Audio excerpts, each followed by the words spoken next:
ከመረጋጋት ወደ መግባባት በእምነት የተረጋጋ የፖለቲካ ምህዳርና የተግባባ ማህበረሰባዊ ህብረት የመንግስት የልማት ሞዴሎች ስኬታማ እንዲሆኑ ያግዛሉ። በፖለቲካዊ ኢኮኖሚ ውስጥ ሀገረ መንግስቱ መረጋጋትን ሲላበስና በማህበረሰብ ክፍሎች መካከል መግባባት ሲጎለብት ለመደመር መንግስት ፈጣን የልማት እቅድ መሳካት መሰረት ይጥላል። በአንድ ሀገር የፖለቲካ መረጋጋት ወደ መግባባት የሚያደርገው ሽግግር ውጤታማ አስተዳደር፣ ማህበራዊ እድገት፣ ኢኮኖሚያዊ ብልጽግና፣ ማህበረሰባዊ ስምምነትን በመፍጠር ዘላቂ ልማትን እንዲረጋገጥ ያስችላል። ከፖለቲካዊ መረጋጋት ወደ መግባባት የሚደረግ ሽግግር እምነት ይፈልጋል። በሀገራችን የመንግስትና ህዝብ ግንኙነት በተደጋጋሚ መካካድና መሸነጋገል የበዛበት ሆኖ አልፏል። በመንግስትና በህዝብ፣ በመንግስትና በፓርቲዎች፣ በፓርቲዎችና በፓርቲዎች መካከል መካካድና መበላላት ልማድ ሆኖ ኖሯል። ከዚህም አልፎ በማንነቶች መካከል አንዱ በአንዱ ላይ እምነት ለማሳደር ይቸገራሉ። በእርግጥ እምነት መጣልና እምነት ማጣት እንዲሁ በአጋጣሚ የተፈጠረ አይደለም። ካለፈ ታሪክና ከነበረው መስተጋብር የሚነሳ ነው። ሁለትና ከዚያ በላይ የሆኑ አካላት ባላቸው መስተጋብር ልምድና ተጋላጭነት የተነሳ ስለ አካባቢያቸው ከሚይዙት አረዳድ የሚፈጠር ነው። በእምነት ጉድለት ኪሳራ ውስጥ ያለው ፖለቲካችን ብሔራዊ ችግሮችን ተነጋግሮ ለመፍታት አቅም እንዲያንሰው ሆኗል። ወደ ምክክር ኮሚሽን የሚገቡና የሚወጡ የፖለቲካ ቡድኖች የእምነት ጉድለት ሰቀቀናቸው ያባነናቸዋል። የእምነት ጉድለት ዛሬ በድንገት የመጣ አይደለም። በረጅም መንግስታዊና ህብረተሰባዊ ግንኙነት የተሰበሩ ቃል ኪዳኖች የፈጠሩት ጠባሳ ነው። በህዝቡ ዘንድ የልማት እቅዶችን ከማመን ይልቅ በጥርጣሬ ማየት የተለመደ ሆኗል። ምክንያቱም ቃል ተገብተው የተቀመጡ ሺህ የመሰረት ድንጋዮች ከትውልድ ወደ ትውልድ ያለ ተግባር ሲተላለፉ አይቷልና። በወረቀት አጊጠው ያልተፈጸሙ እቅዶች መደርደሪያዎችን ሲያጨናንቁ ታዝቧልና። በምርጫ ጊዜ የጠገቡ ቃል ኪዳኖች እንደ ኬክ ሲቆራረሱ ተመልክቷልና። በዚህ ሁሉ ወጀብ ውስጥ እባብ ያየ በልጥ በረየ በሚል ማህበረሰብ በህዝብና በመንግስት መካከል ከእምነት ይልቅ ጥርጣሬ ቢነግስ አይገርምም። ለረጅም ዘመን በተደጋጋሚ ለእምነት መጓደል ተጋላጭ መሆናችን የልቦና ውቅራችን ከማመን ይልቅ ወደ መጠርጠር ያዘነበለ እንዲሆን አድርጎታል። ያልጠረጠረ ተመነጠረ፣ ጠርጥር ከገንፎም ይገኛል ስንጥር በሚል የኖረ ነው። ይህ ልቦናዊ ውቅር ለውጥ ያስፈልገዋል። ምክንያቱም እምነት በጎ እሴት ነውና። በአንድ አካል ላይ እምነት ስንጥል በራሳችን ላይ ያለን ቁጥጥር አሳልፈን ከመስጠት ይጀምራል። ተጋላጭነታችን በዚያ ወገን በእምነት እንደሚጠበቅ ማመንን ይጨምራል። ሁለቱም ወገኖች ተጋላጭነታቸውን መስዋዕት አድርገው አንዱ አንዱን በማመን መፍትሄዎችን መተግበር፣ ችግሮችን መፍታትና አንዳቸው ከአንዳቸው የተማሩ እምነትን የትብብርና የህብረት ማዕከል ማድረግ መቻል አለባቸው። አንዳችን በአንዳችን ላይ ያለን እምነትና መተማመን ሲዳብር የጋራ ስኬት እናስመዘግባለን። እምነትና መተማመን ማህበራዊና ፖለቲካዊ እሴታችን ስናደርግ ትስስር ይጠናከራል፣ ህብረት ይዳብራል። እምነት ለትብብርና ለህብረት የመሰረት ድንጋይ ነው። በአንድ የፖለቲካ ኢኮኖሚ ማህበረሰብ ውስጥ እምነትን መሰረት ያደረገ ትብብርና ህብረት ሲጎለብት ታላቅ ህዝባዊ ኃይል ይፈጠራል። በአዎንታዊ ኃይል የተሞላ ማህበረሰብ በፈጠራና በፍጥነት ምህዋር ውስጥ ይገባል። ከነበረበትና ካለበት የድህነት አዘቅት በፍጥነት ለመውጣት ይችላል። በፈጠራ አዲስ እይታና አዲስ ግኝቶችን በማከል ፍጥነቱን ያሳልጣል። ራዕይ መጋራት፣ እምነትን ማጽናት። በእምነት ላይ የተመሰረተው ትብብርና ህብረት ወደ ኃይል ተቀይሮ ወደ ግቡ እንዲደርስ የሚመራበትና የሚጋራው ራዕይ ያስፈልገዋል። አንድ ማህበረሰብ በጋራ የሚስማማበት ብሎም አስፈላጊውን ዋጋ የሚከፍልለትና የሚጓጓለት ብሔራዊ ራዕይ ሊኖረው ይገባል። ያለ ራዕይ የሚወጠን እቅድና ተግባር ስራ የፈታ መነኩሴ ቆቡን ቀዶ ይሰፋል አይነት ነው። በኮምፓስ የሚመራ መርከብ ከወደቡ እንደሚደርስ በራዕይ የሚመራ ተግባርም ዓለምን ይቀይራል። የራዕይ ኃያልነት ምናብና ተግባር የሰመሩለት ነው። የጋራ ራዕይ በትብብር ለሚደረግ ጥረት የልብ ምት ማለት ነው። ትጋትና ጥብዓትን በእያንዳንዱ ተነሳሽነትና ፕሮጀክት ውስጥ ይሰርጻል። እንደ ፋና መንገድ ከመምራቱ በላይ የግለሰቦችን ጉጉት በአንድ በማስተሳሰር የጋራ እሴት እንዲኖረው ያደርጋል። ልዩ ልዩ አካላትን ወደ ጋራ ግብ ይወስዳቸዋል። አብዛኞቹ ወሳኝ የሆኑ ሽግግሮች የማይሳኩት በተሳትፎ እጥረትና ግልጽ ሆኖ የተቀመጠ ራዕይ ስለሌላቸው ነው። ከዓለም እጅግ ፈጣን ተለዋዋጭነት ጋር ለመጓዝ ዘመኑ የዋጀ ራዕይ መሰነቅ ግዴታ ነው። ቀዝቃዛው የዓለም ጦርነት ማብቃቱን ተከትሎ የሉዓላዊ ዓለም ስርዓት መከሰት የሀገራትን የንግድ ስርዓት ከመሰረቱ ነቅንቆታል። በየምዕራፉ በፍጥነት እየተለዋወጠ የመጣውን የዓለም ኢኮኖሚ መረዳትና ለጥቅም ማዋል የአዳጊ ሀገራት ወቅታዊ ፈተና ነው። የሀገራት የኃይል ምንጭ ከፖለቲካ ወደ ኢኮኖሚ ተቀይሯል። ፖለቲካዊ ፍላጎቶችን ማስፈጸም የሚቻለው የኢኮኖሚ አቅምን በማፈርጠም ብቻ ነው የሚለው ጎልቶ ወጥቷል። ይህንን ዓለም አቀፋዊ ሁኔታ ተገንዝበን በጋራ ራዕይ ኢኮኖሚያዊ ብልጽግናን ለመፍጠር አቅማችንን ማሰባሰብ አለብን። ውጤታማ ራዕይ የሀገሩን ልዩ አቅምና ሀብት የተረዳ ነው። እንዲሁም ሁሉንም ባለድርሻ አካላት ያሳተፈና ያግባባ መሆን አለበት። በመንግስት የሚቀረጽ ብሔራዊ ራዕይ የማህበረሰብን ደህንነት ብልጽግናና ዓለም አቀፍ ተወዳዳሪነትን የሚያረጋግጥ መሆን ይገባዋል። ራዕዩ ብሔራዊ ራዕይ የሚያደርገው መንግስት የማህበረሰብ ልዩ መሪዎች፣ ማህበረሰባዊ ተቋማት፣ ምልአተ ህዝቡ፣ የንግዱ ማህበረሰብና ምሁራን ሲጋሩት ነው። እነዚህ ኃይሎች ራዕዩን እንዲጋሩትና እንዲጓጉለት እምነት የማሳደርና የተግባቦት ስራን ይጠይቃል። በመንግስትና በህዝብ መካከል የሚፈጠር እምነት የራዕይን ታማኝነት ያስገኛል።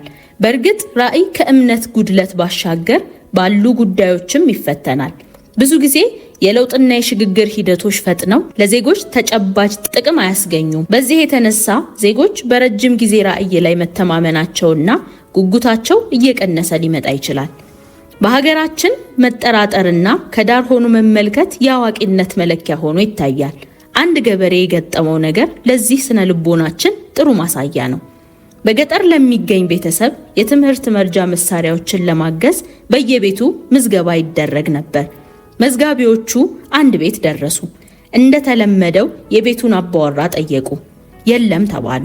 የለም ያላቸው ሰው መልሶ ለምን ፈልጋችሁት ነው አላቸው። መዝጋቢዎቹም የምንሞላው ቅጽ አለ አሉት። ችግር የለም እርሱ እስኪመጣ እኔ ነግራችኋለሁ አላቸው። ስም ተናገረ። ስንት ልጆች እንዳሉት ተናገረ። የት እንደሚማሩ ተናገረ። የቤተሰቡን የገቢ መጠን ተናገረ። በመጨረሻ ለልጆቹ ያዘጋጀነው ደብተር፣ እስክሪብቶና ዩኒፎርም አለ። የተወሰነ የገንዘብ ድጋፍም ይደረግላቸዋል። መረከብ ያለበት ግን አባወራው ነው አሉት። ያም ሰው አባወራውማ እኔ ነኝ አላቸው። እንዴ የሉም አላሉንም ነበር አሉት። መጨረሻው ሳይታወቅማ አሉ አይባልም አላቸው። ይህ ነው ስለ ልቦናችን።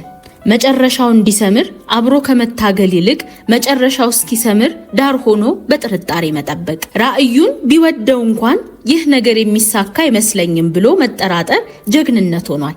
ያልጠረጠረ ተመነጠረ ተብሎ ያደገ ነውና ወይም ይህ ራዕይ ለፖለቲካ ፍጆታ አሊያም ለአጀንዳ ማስቀየሻ ሊሆን ይችላል በሚሉ ምክንያቶች አለማመንና አለመተባበር ልማድ ሆኗል።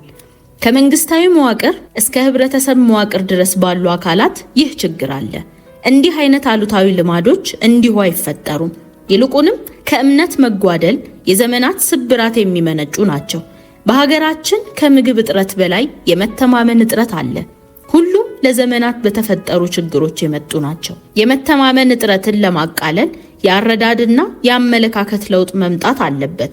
ለዚህ ደግሞ ፍቱን መድኃኒቱ ተግባራዊ አስተማሪነትን ማስቀደም ነው። አለመተማመን ባህል የሆነው ከተደጋጋሚ ተግባር በመነሳት ነው።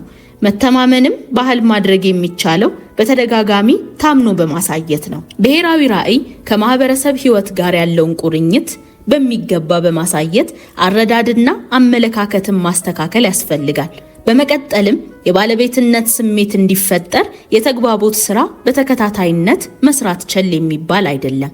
የተግባቦት ስራ እምነትን በመገንባት ህዝብ ለራዕዩ ግብ በህብረት እንዲሰለፍ ያደርጋል። አንድ የፖለቲካ ማህበረሰብ እምነት ከፈጠረ በትብብርና በህብረት ከተሰባሰበና ራዕይ ከተጋራ ታላቅ ድሎችን በፍጥነት ማሳካት ይችላል። በዋና ዋና ግቦች ላይ መስማማት ብቻውን በቂ አይደለም።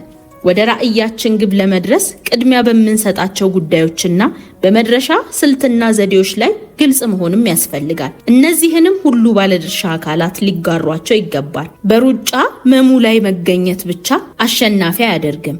የአሸናፊነት ራዕይ በድል የሚጠናቀቀው በመሙ ላይ በስርዓት የሩጫውን ህግ ጠብቆ በጥበብ ሌሎቹን ሯጮች አየሩንና ሌሎች ሁኔታዎችን እያዩና በፍጥነት ከሰዓት ጋር እየተፎካከሩ በመሮጥ ነው። ራዕያችን በፖሊሲ ብሔራዊ እቅድ በፕሮግራሞችና በፕሮጀክቶች ውስጥ እንዴት እንደሚተገበር የሚደረገው ሽግግር ልኬታዊ አመላካቾች ምን እንደሆኑ ራዕያችንን ተከትለን ወዴት እየሄድን እንደሆነ የጋራ መረዳት መፍጠር ያስፈልጋል። በሂደቱ ግልጽነትና ተጠያቂነት እየተረጋገጠ መሄድ ማህበረሰባዊ እምነትን ያሳድጋል። የኢትዮጵያ ብሔራዊ ራዕይ ብልጽግናን ማረጋገጥ ነው። ከትላንት ወረት ቆጥረን ዛሬን በትጋትና ጥበብ ሰርተን ለትውልድ የበለጸገ ሀገር የማሻገር ራዕይ ሰንቀናል። ራዕያችንን ኢትዮጵያውያን ሁሉ እንዲጋሩን እንፈልጋለን። በዚህ ራዕይ ውስጥ የኢትዮጵያዊ ማህፀን ያፈራው ሁሉ ራሱን ሊመለከትበት ይገባል። እኛ ኢትዮጵያውያን በከፋ ጭቆና፣ በተደጋገመ ጦርነት፣ በአሰቃቂ ረሃብ፣ አንገት በሚያስደፋ ስደትና ጉስቁልና ውስጥ አልፈናል። መከራና ችግር እንደ ዶፍ ቢወርድብንም የድህነት ሐሩር እንደ ሰማ ቅልጦ እንደ ጧፍ ቢያነደንም ሳንረታና ሳንበተን በብርታት ዛሬ ላይ ደርሰናል። በፈተና ውስጥ ያበረታን ወረታችን ነው። አርበኝነትና መንፈሳዊነት ታላላቅ ወረቶቻችን ናቸው። ዛሬ እነዚህን አንጡራ ወረቶቻችንን ይዘን ጉልበታችንን ያዛለውን ድህነትን አራክፈን ኢትዮጵያን የአፍሪካ የብልጽግና ተምሳሌት ለማድረግ ራዕይ ሰንቀናል። ይህ ታላቅ ብሔራዊ ራዕይ የጋራ ራዕይ እንዲሆን 5 ነገሮች አከናውነናል። የመጀመሪያው ራዕያችንን በግልጽ ቋንቋ አስቀምጠናል። መደመር መንገዳችን ነው፣ ብልጽግና መዳረሻችን ነው ብለናል። ይህም በቀላል ቋንቋ አቅማችን እንዴት እንደምናሰባስብና ባሰባሰብነው አቅም የት እንደምንደርስ ያስረዳናል። ሁለተኛው በለካና በተመዘነ መንገድ እንዲገለጥ ማድረግ ነው። በ2030 የአፍሪካ የብልጽግና ተምሳሌት የመሆን ራዕያችን ቀን ተቆርጦለታል። የሀገራችንን እምቅ አቅም ተጠቅመን በ10 ዓመት ውስጥ የመካከለኛ ገቢ አቅምን እንፈጥራለን። ለዚህም የኢትዮጵያን ሕዝብ የበለጸገ መሻት እውን የሚያደርግ ራዕይና የለውጥ እቅድ ተነድፏል። የበለጸገ ማህበረሰብ ለመገንባት የሚያስችሉ ኢኮኖሚያዊ፣ ማህበራዊና ፖለቲካዊ ማሻሻያ ስራዎች ተጀምሯል። ሶስተኛው ህዝቡ ራዕዩን ለመረዳት የሚችልባቸው ልዩ ልዩ መድረኮችንና መንገዶችን ማመቻቸት ነው። በራዕይ ላይ የሚያጠነጥኑ ሰነዶች ተዘጋጅተዋል። ከፌዴራል እስከ ወረዳ ውይይቶች ተደርገዋል። ከፈጻሚና ከተባባሪ አካላት ጋር ውይይቶች ተካሂደዋል። በየጊዜው የሚኖሩ የፓርቲና የመንግስት ውይይቶችና ስልጠናዎችም ራዕያችን ዋና ጉዳይ ሆኖ እንዲነሳ ያደርጋል። አራተኛው ለዚህ ራዕይ ያለንን ጥብዓትና ቆራጥነት በተግባር ማሳየት ነው። ሐሳቦችን በማቀንቀን በራዕያችን መሰረት ለሚተገበሩ ስራዎች የቅድሚያ ተነሳሽነቱን በመውሰድ ፕሮጀክቶችንና ኢኒሺዬቲቮችን በማስጀመርና በመከታተል ለራዕያችን ያለንን ቆራጥነት እያሳየን ነው። ለእያንዳንዱ ፕሮጀክቶች ህዝባችንን እናስተባብራለን። ለእያንዳንዱ ፕሮጀክቶች ከውጭ አካላት ገንዘብ እናፈላልጋለን። አንዳንድ ፕሮጀክቶችን መጽሐፍትን ሸጠን እንገነባለን። ይህም ለራዕያችን ያለንን ትጋትና ጥብዓት የሚያመላክት ነው። የተጀመሩ ፕሮጀክቶች ከተባለላቸው ጊዜ ቀድመው እንዲጠናቀቁ የምናደርገው በህዝባችን ላይ የተፈጠረውን ያለማመን ባህል ለመስበር ጭምር ነው። አምስተኛው በየወቅቱ መገምገምና የደረስንበትንና ያልደረስንበትን በግልጽ መነጋገር ነው። በየመቶ ቀናቱ ከሚደረገው ግምገማ ጀምሮ የአስፈጻሚው አካል ቅርንጫፎች በራዕያችን አፈጻጸም ላይ እንዲወያዩ ይደረጋል። በየተወሰኑ ጊዜያት ከተፎካካሪ ፓርቲዎች ጋር በራዕያችን አፈጻጸም ላይ እንወያያለን። ከማህበረሰብ ተወካዮች ጋር በአዲስ አበባና በክልል ከተሞች በራዕያችን አፈጻጸም ላይ ውይይቶች ይደረጋሉ። የፓርቲና የመንግስት ከፍተኛ አመራሮች በየተወሰኑ ጊዜያት ወደ ክልሎች፣ ዞኖችና ወረዳዎች ሄደው የራዕያችንን አፈጻጸም ይገመግማሉ። በእነዚህ ግምገማዎች መሰረት ጠንካራ ነገሮች እንዲበረታቱ ይደረጋል። ስህተቶች ይስተካከላሉ፣ ጥፋቶች ይታረማሉ፣ ያልታዩ አዳዲስ ሁኔታዎች ከግምት ውስጥ እንዲገቡ ይደረጋሉ። ብልጽግና ለኢትዮጵያውያን ስንል ብልጽግና የሚለውን ሐሳብ በምልአት መረዳትና ራዕዩን መጋራት ያስፈልጋል። ብልጽግና በቁሳዊ ሀብት ብቻ የተገደበ አይደለም። ብልጽግና ሁለንተናዊ የሰውን ልጅ ፍላጎት በሚዛን ማሟላት ነው። ከፍ ሲልም የሰውን ሁለንተናዊ ገጽታ የሚመለከት ጥልቅ እይታም ነው። ብልጽግና የሰውን ሞራላዊ፣ ስሜታዊ፣ ማህበራዊ፣ መንፈሳዊና አካላዊ ስልጣኔ የሚመለከት ነው። ዜጎች የቁስ የስምና የነጻነት ፍላጎቶቻቸውን በቀጣይነት ማሟላት እንዲችሉ አቅማቸውን ማሳደግ ነው። ብልጽግና ቀጣይነትንና አስተማማኝነት ያለው የሰው ልጆችን ነፃ የምርጫ አድማስ በማስፋት የዜጎችን ደህንነት ማረጋገጥ ነው። ሰው በመሆኑ ብቻ ክብሩና ነፃነቱ ሊከበር ይገባል። በመሆኑ ግለሰባዊ ነፃነትና ቡድናዊ መብቶች የተከበሩባት ሀገር መፍጠር ነው። ማህበረሰባዊ ደህንነቱ የተረጋገጠ ማህበረሰብ መገንባት ነው። ሀገራዊ አንድነቷ የጸና ሀገር እንዲኖር ማስቻል ነው። ህዝብን በወንድማማችነት እህትማማችነት ማስተሳሰር ነው። ህብረ ብሔራዊ ማንነቷ ከአንድነቷ አንድነቷም ከህብረ ብሔራዊ ማንነቷ የተግባባላትን ሀገር መገንባት ነው። በኢኮኖሚ መስክ የተረጋጋ አብይ ንዋይ ሚዛን የጠበቀና ቀጣይነቱ የተረጋገጠ የኢኮኖሚ እድገት ለማረጋገጥ ሁሉን አቀፍ የተቀናጀ ሪፎርም መተግበር ተጀምሯል። ለግል ኢንቨስትመንት የተመቸና ለመዋቅራዊ ሽግግር የሚያስችል የኢኮኖሚ ከባቢ በመፍጠር ቀጣይነት ያለውን የኢኮኖሚ እድገት ለማረጋገጥ በዓላማ እየሰራን ነው። ኢኮኖሚው በፍጥነት እድገቱ የሚጨምርበት፣ ማህበራዊ አገልግሎቶች በሁሉም አካባቢ በጥራት የሚዳረሱበት፣ መሰረተ ልማት የሚስፋፋበት፣ መዋቅራዊ ሽግግሩ የሚጠናከርበት፣ ኢኮኖሚያዊ መንገራገጮችን በማለፍ ጥንካሬውን የሚያሳይበት ምዕራፍ ላይ በቅርቡ እንደርሳለን። ኢኮኖሚያችን ለአፍሪካ ተምሳሌት ይሆናል። በዓለም ደረጃ ይወዳደራል። ማህበረሰባችን ሁለንተናዊ የብልጽግና አምዶች የተሟሉለት ማህበረሰብ ይሆናል። ኢትዮጵያም የደስተኛ ማህበረሰብ መኖሪያ ሀገር ትሆናለች። ይህንንም በቅርቡ እውን እናደርጋለን። ራዕያችን እንዲሰምር የግሉ ዘርፍ፣ የህዝቡ ልዩ ልዩ ነባር ተቋማት፣ ምሁራንና ሲቪል ማህበረሰቡ የተቀናጀ ተሳትፎ ያስፈልጋቸዋል። በመሆኑ ብሔራዊ ራዕይን ብሔራዊ አድርገን በእኔነት መንፈስ ለማስፈጸምና ለመደገፍ ራዕዩን መጋራት ያስፈልጋል። በአስቸጋሪ ጊዜና በድርብርብ ፈተናዎች እያለፍን መስራት፣ ማድረግና መፈጸም እሴታችን ሊሆን ግድ ነው። ያን ጊዜ የኢትዮጵያ ብልጽግና አይቀሬ ይሆናል። የምንፈልጋት ኢትዮጵያ እንድትፈጠር ወደፊት መመልከትና ራዕያችንን መከተል ይገባናል። እጅ በማጣጠፍና በጥርጣሬ በመመልከት የሚገነባ ሀገር የለም። የጋራ ህልማችንን ተጨባጭ ለማድረግና ይበልጥ በፍጥነት ለመቅረብ ከትላንቱ በበለጠ ጠንክረንና ተባብረን መስራት ይገባናል። ሁሉም የራሱ ሐሳብ፣ ምኞትና ህልም አለው። ያ ክፋት የለውም። የሁሉም መሻት ምኞትና ህልም በትልቁ የኢትዮጵያ ብልጽግና ራዕይ ውስጥ እስካደረ ድረስ። የመንግስትና ህዝብ ግንኙነት በመደመር መንግስት። ኢትዮጵያ የልማታዊ መንግስት ሞዴል በመተግበር አንጻራዊ እድገት አስመዝግባለች። ይሁን እንጂ በአዳጊ ሀገራት እንደሚሆነው ሁሉ በሀገራችንም የልማት ሞዴሉ ያመጣው ለውጥ እንዳለ ሆኖ ዘላቂነቱ በመንግስትና በህዝብ ግንኙነት ባጋጠመው ስብራት የተነሳ ወደፊት መጓዝ አልቻለም። በአንድ ሀገር ልማት ውስጥ የመንግስትና የማህበረሰብ ግንኙነት ጤናማ ካልሆነ የልማት ዘላቂነትን ጥያቄ ውስጥ ይከተዋል። ልማት የሰዎችን ምልአተ ፍላጎት በማሟላት ወደ ነፃነት ያደርሳል። ልማት ለነፃነት እንደሚያስፈልገው ሁሉ ነፃነትም ለልማት የግድ አስፈላጊ ነው። የመልማትና የነፃነት ፍላጎቶች እንዲሰምሩ የመንግስትና የህዝብ ግንኙነት በመደመር መንገድ መፍሰስ አለበት። ፈጠራና ፍጥነትን እውን ለማድረግ ነፃነትና ህብረት የተሰኙ አእምሮአዊና ግዝፈታዊ ኃይላት እንደሚያስፈልጉ የመደመር መንግስት ይረዳል። ነፃነትና ህብረት ሰዎች በግላቸውና በቡድን በመቀናጀት ለአንድ ሀገር ልማት አስተዋጽኦ እንዲያደርጉ ቁልፍ መሳሪያዎች ናቸው። ነፃነትና ህብረት እንዲያብቡ የልማት ዕድል፣ የዲሞክራሲያዊና ሰብአዊ መብቶች መከበር የግድ ናቸው። ከዚህ በተቃራኒ ነፃነትን የሚያቆሽሹትና ህብረትን የሚያፈርሱት መድሎ፣ መገለል፣ አመጽ፣ ልግመኝነት፣ ብዝበዛ የመሳሰሉት የፖለቲካ ንግዶች ናቸው።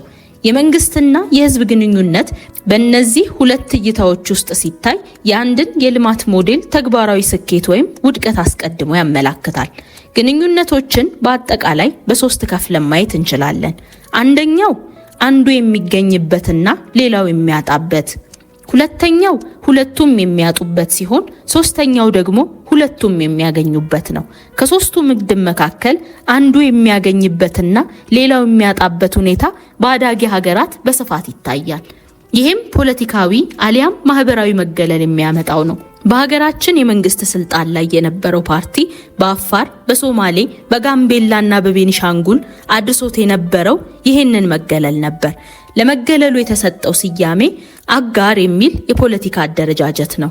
እነዚህ ማህበረሰቦች በገዢው ፓርቲ በኩል ጠቅላይ ሚኒስትርም ሆነ ፕሬዝዳንት ሆነው ሀገር የመምራት መብት አልነበራቸውም። እንደ ማህበረሰብም በማዕከላዊ መንግስት ቢሮክራሲ ውስጥ እንዳይሳተፉ የሚያገልና በተግባርም የሚያበረታታ ነበር።